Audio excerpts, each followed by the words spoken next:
December 26, 1900. A supply ship cuts through the cold waters of the North Atlantic, approaching a remote lighthouse in the Scottish Outer Hebrides. The captain stands on deck, scanning the horizon for the familiar beam that should be guiding them safely through these treacherous waters. But something is wrong. The lighthouse, a beacon built to pierce the darkest nights, is completely dark. As the ship draws closer to the rocky island, an uneasy silence falls over the crew. No signal flags fly from the lighthouse tower. No movement can be seen on the landing. The island appears abandoned, as if the men stationed there have simply vanished into the winter air. When the crew finally sets foot on Island Moor, they discover something that will haunt maritime history for over a century.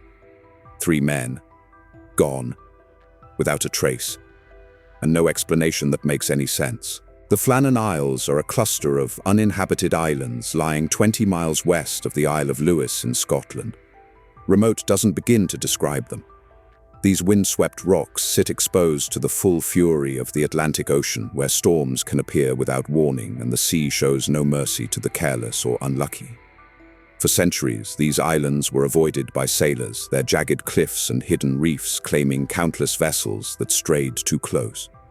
In 1899, the Northern Lighthouse Board constructed one of the most sophisticated lighthouses in the British Isles on the largest of these islands, Island Moor. Rising 75 feet above the rocky landscape, the lighthouse was built to warn ships away from the deadly rocks that surrounded it. The structure was solid stone, built to withstand anything nature could throw at it. Its light could be seen for miles, a bright promise of safety in waters that had known too much death. Operating a lighthouse in such an isolated location required 3 keepers to work in rotation. They would spend weeks at a time on the island, cut off from the mainland, responsible for keeping the light burning no matter what conditions they faced. It was grueling, lonely work, but it was necessary. These men stood between passing ships and disaster. They understood the weight of their responsibility.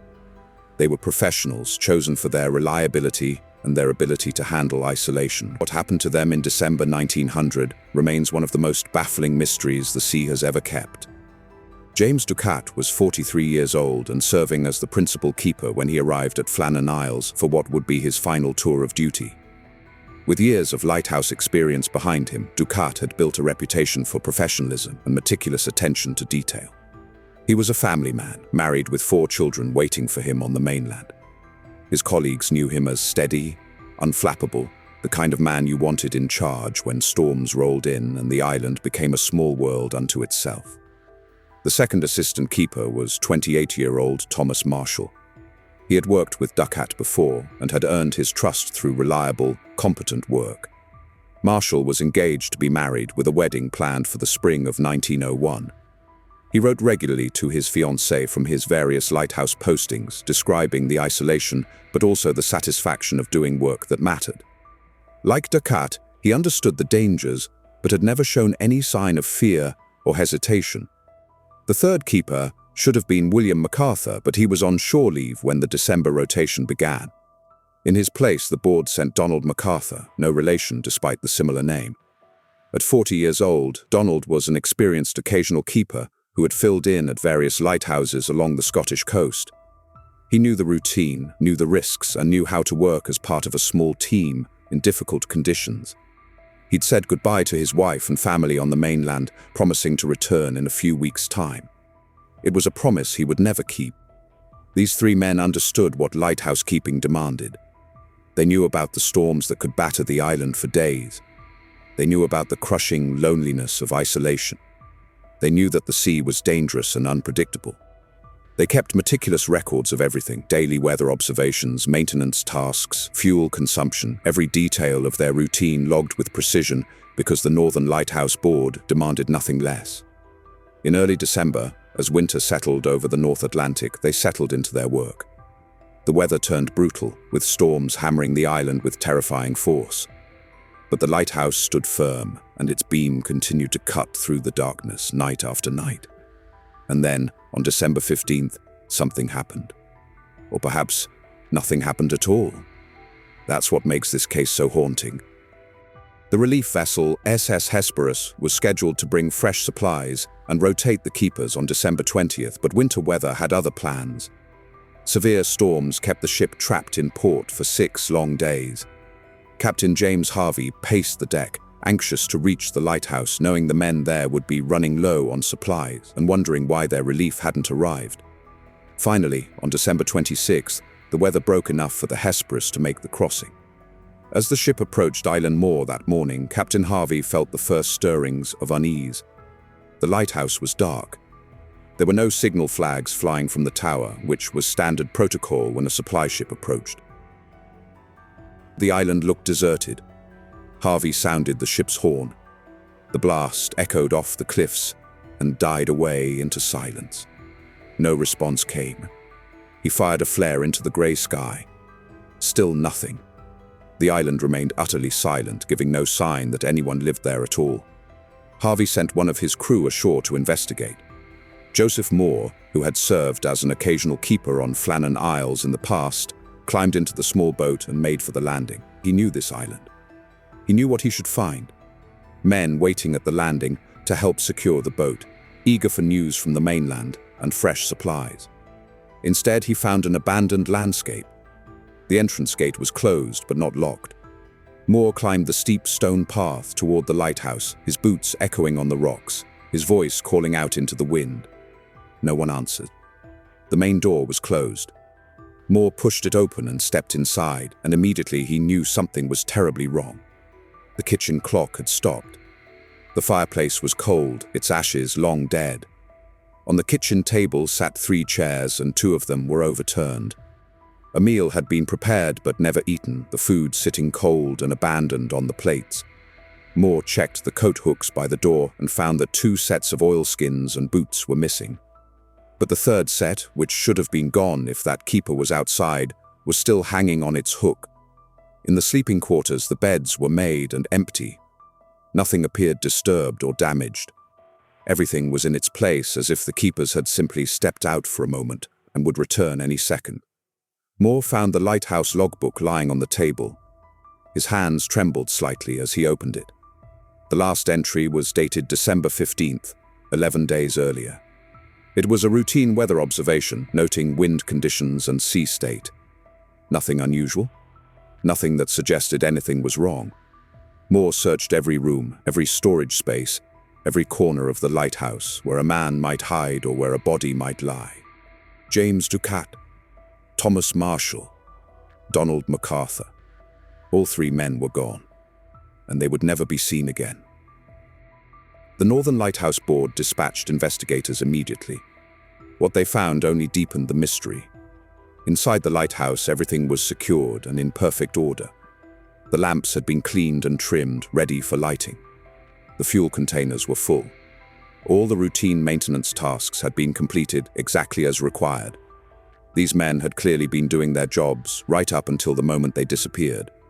But then investigators examined the logbook more carefully.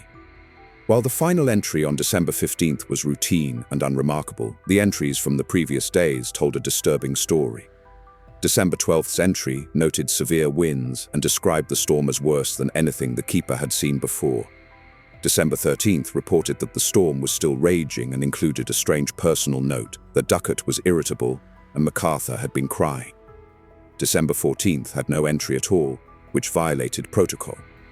And then came December 15th's final entry, stating calmly that the storm had ended, the sea was calm, and God is over all.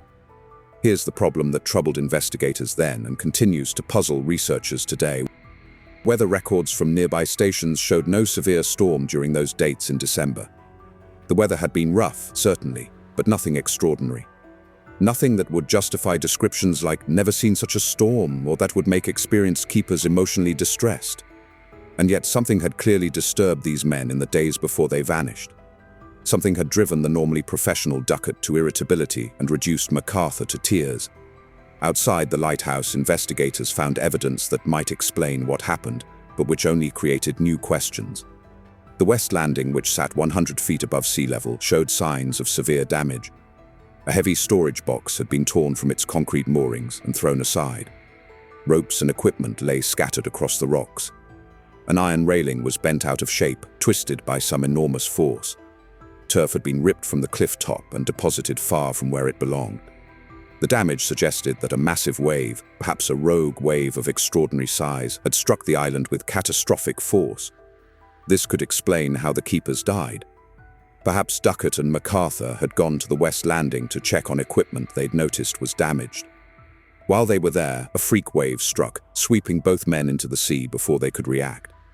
Marshall, seeing the disaster from the lighthouse, rushed out to help without taking time to grab his oilskins, and a second wave caught him as well. 3 men, gone in seconds, their bodies claimed by the ocean. But this explanation has problems. Why were 2 experienced keepers outside without their weather gear if conditions were dangerous enough for rogue waves? Why did the logbook describe a terrible storm when weather records show only moderate conditions? And most puzzling of all, how did all 3 men end up outside at the same time when protocol required at least 1 keeper to remain inside at all times? Investigators searched the entire island. They found no bodies, no signs of struggle, no blood, no torn clothing, no distress signals. 3 men had simply ceased to exist. Over the decades since that December day in 1900, numerous theories have attempted to explain what happened on Island Moor. The most widely accepted explanation involves the rogue wave scenario. According to this theory, Ducat and McArthur went to secure equipment at the landing and were swept away by a massive freak wave. Marshall, seeing his colleagues in distress, ran to help without his oilskins and met the same fate.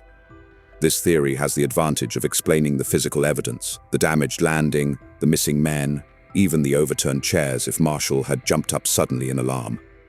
Some researchers have suggested that psychological factors played a role.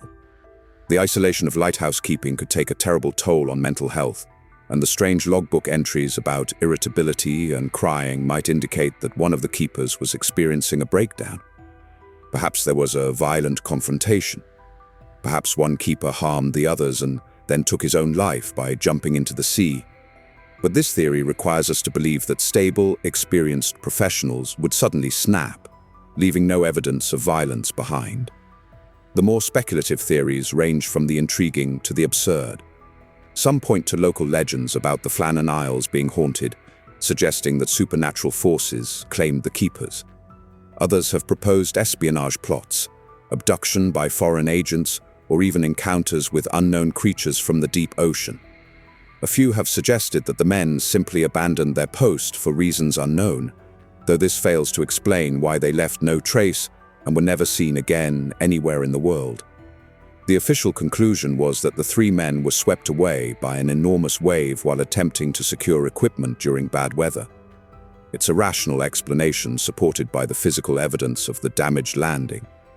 But it doesn't answer all the questions. It doesn't explain the phantom storm in the logbook or why all 3 men ended up outside together.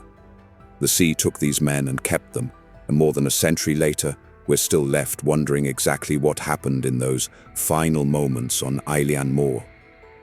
Today, the Flannan Isles Lighthouse still stands on its lonely rock in the Atlantic. It's been automated since 1971, its light now operated by computer systems rather than by men willing to spend weeks in isolation. The age of the solitary lighthouse keeper is over, and perhaps that's for the best. The work was too hard, the isolation too complete, and the dangers too real. James Ducat, Thomas Marshall, and Donald McArthur are remembered on memorials to lighthouse keepers who died in service. But there's no grave for them, no final resting place where their families could come to mourn.